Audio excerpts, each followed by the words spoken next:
Hey, what's up, people? So, I did something stupid last week. I attempted suicide. It didn't work. So I made the decision to stop. But in doing so, I scared the hell out of everybody around me. I've severed a lot of trust that people had in me. And man, it hurt a lot of people. But it also made me realize a few other things. And I guess I'm feeling good. You know, but man, I gotta regain the trust of everyone that I know. It's not easy, but all I can do is take it one day at a time. But by doing what I did, I lost the roof that I had over my head because she doesn't want me around her son now. So I've been bouncing around place to place, trying to find somewhere to sleep and now until I get my apartment. Hopefully I get it in the next day or two. I can get moved in, get settled in, and continue on with life. But man, it was a stupid thing I did.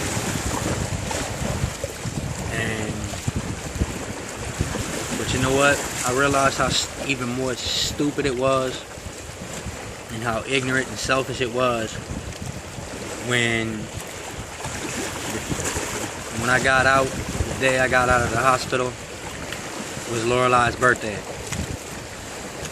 And when I tell you that little girl called me 7 times and sent me a text message wanting to know when I was coming to see her, man, it really put some things in perspective.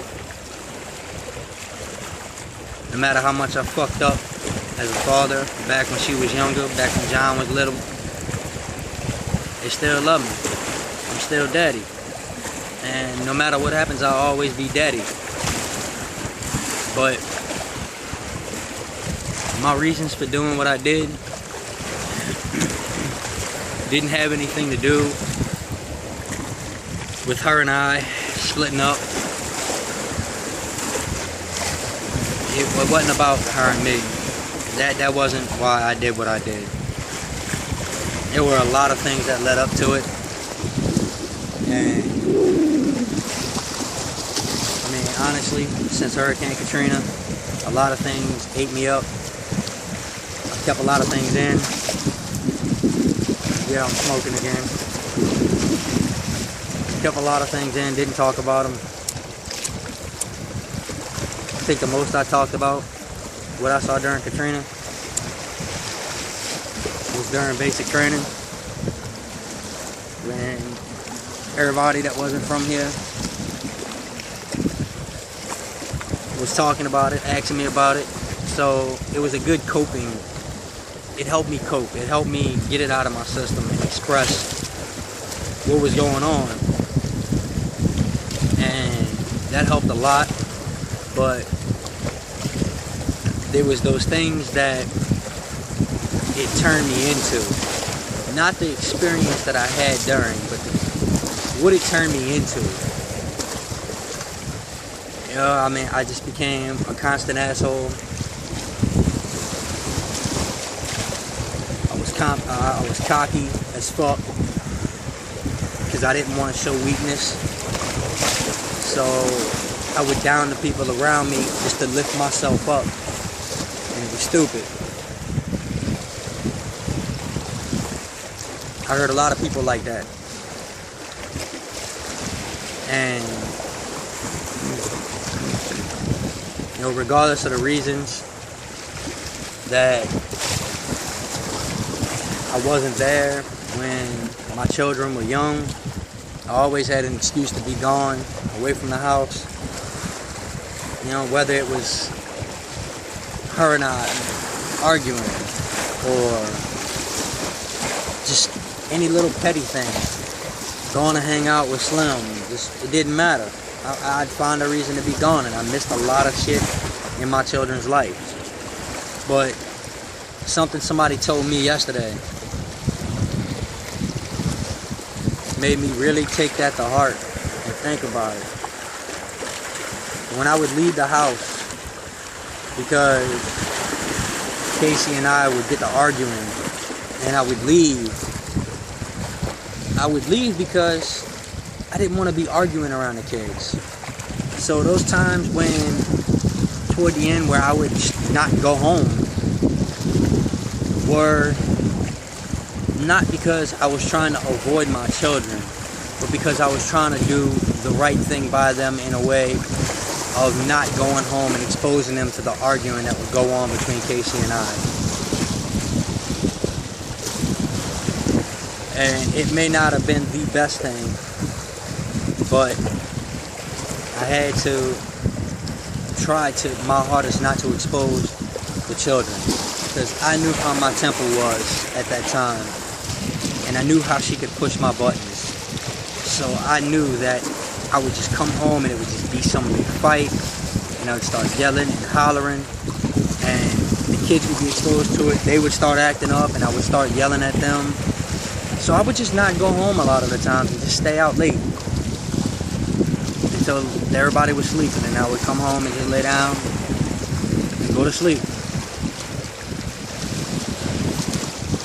So even though I missed a lot of the stuff, I was still trying to look out for the best in them. And somebody told me that yesterday, and I appreciate that, because that was a big, big mood lifter for me when I thought about it like that. But it was just a lot of factors, man. You know, I just got tired of screwing up and just fucking up. I got tired of treating people like shit around me, but I couldn't figure out how to get rid of it. Couldn't figure out how to stop it. I thought I was past saving. But with this incident, I realized who cares versus who is more concerned and possessive about certain material objects. You know, I was afraid of failing everybody around me financially that was close to me, that I ain't gonna say relied on me, but you know, things that I had responsibilities for. And it was just a lot of things. It wasn't the right decision. I know that now. It's a very shameful and embarrassing thing to do and admit to, but I'm not gonna hide behind some mask. I'm gonna tell the truth, and I'm gonna put it out there. You know, I did what I did. I can't change it, but now that's another part of my story, another part of my life.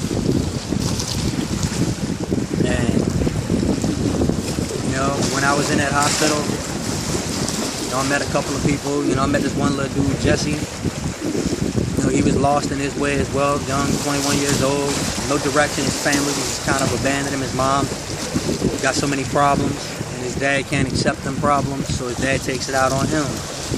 So I'm working with him right now, with him and my recruiter, to try and get him into the military, because that's something he wanted to do. So I'm trying to work with him on that. And you know, they say everything happens for a reason.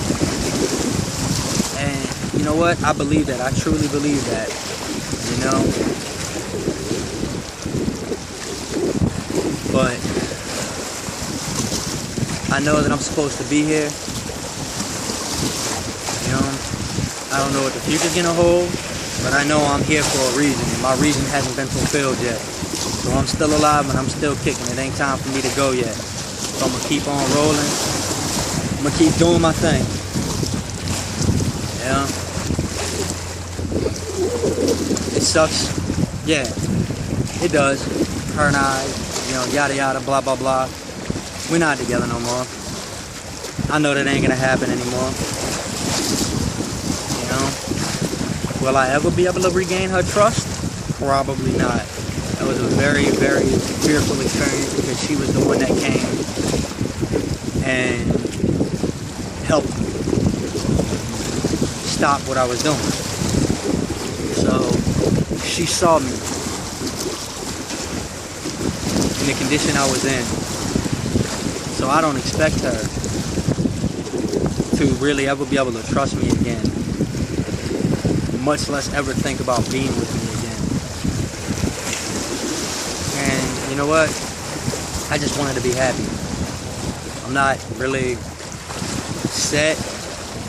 You know, I'm mad at myself for the things that I did, but I can't change them. So, you know, I have to forgive myself for being caught up in that mindset and being caught up in that idiotic way.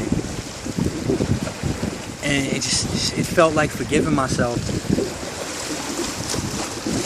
would be me saying that it was okay that I did them. But that's not what it means.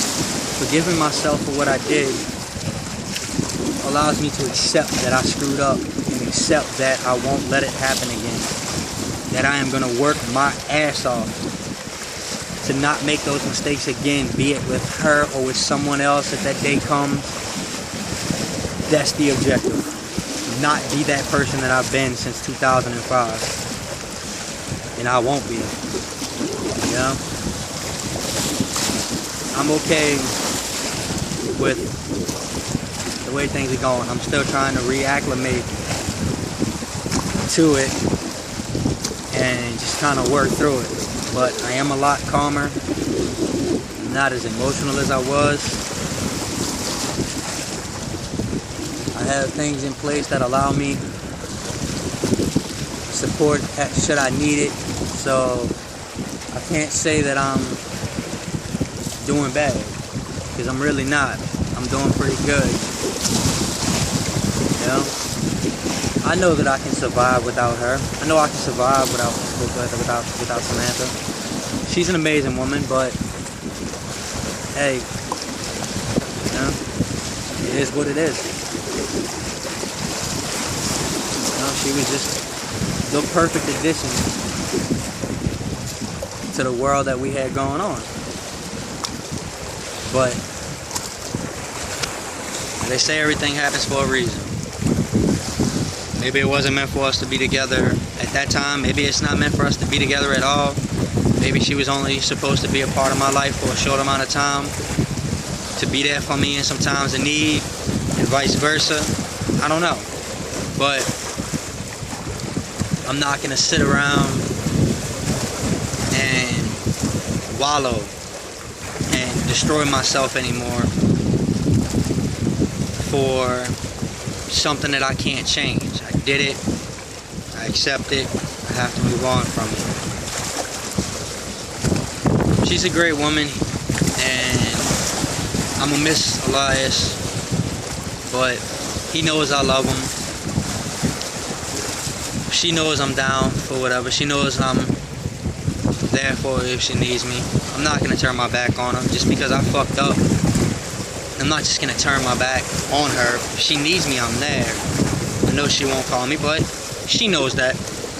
I don't need to keep being in her face about it. I don't need to keep being like this. She knows it, and in the times that she needs it, she calls me if she needs me. You know, it's a very small step, but it's a step nonetheless, because she went from hating me and threatening me with a restraining order when things took place to where now we're, you know, small conversations, small conversations, you know, about just little shit that don't matter, just conversation. It's a small step, and I'm not about to take advantage of it. But at the end of the day, I'm still me. I'm not trying to find that old me that I was. I'm trying to find that new me who is better than that person, better than that person after Katrina, who is better than this person that was coming along the day that he tried to commit suicide. That's what I'm striving for. Every day I wake up, I smile, and I do what my sergeant said. My sergeant told me, Hunt the good. Every day, find 3 things good about that day. And that's what I'm doing. Every single day. Today, I woke up. I felt good. I went to work. Everything ran smooth at work. Got off of work. I was able to get a couple of things accomplished. You know, I was able to get my renter's insurance added. I got my approval on my lease. I'm just waiting on my electric to get turned on and I'll be moved in. So, you know, that's 3 things in and of itself. So all of that, whatever bad things happen today just don't mean shit. You know, every day is gonna have bad times. But it's about finding those good things in them days is what makes it. That's how you keep that smile on your face. That's how you keep pushing on, people. And that is what I'm doing. I'm feeling good. I'm out at the lake, as you can see. It's a beautiful view. Look at that sunset. That's a gorgeous sunset. You know? Yeah, I don't really have anywhere to sleep tonight, but I'll figure it out. I got this. I'm a survivor. That's what I do. And that's what I gotta tell myself every day. And not let those stupid things get a hold of me. But I look down, I see that I've already been on this dumb motherfucker for 16 minutes. I love y'all. Friends, family. Everybody knows I love y'all. And I realize how big my support system truly is when it's needed the most. So, battles. For real. To all my battles, basic training boys, AIT boys. Look, man, if y'all need something, man, hit me up. Y'all need to talk. Y'all got some shit going on, man. Just hit us up. Hit me up. That's what we do. We're brothers now. And I realized that when everything happened, because by the time I got to the hospital, my sergeant, my CSM, my fucking lieutenant was there. They were there for me. They were calling on me, checking on me. My first sergeant showed up to the hospital to visit me. Man, we are brothers. We are bound for life now. If you need something, I will do my damnedest to help you. If you just need an ear, I'm here. And that goes to everybody, not just my battles, but that goes to everybody who sees this video. I'm not perfect, but by damn it, I will share my story in hopes that it will help anyone who needs it. With that said, I'm gonna go ahead and kill this and keep it moving. My behind hurts from sitting here so damn long. I love y'all. Good night.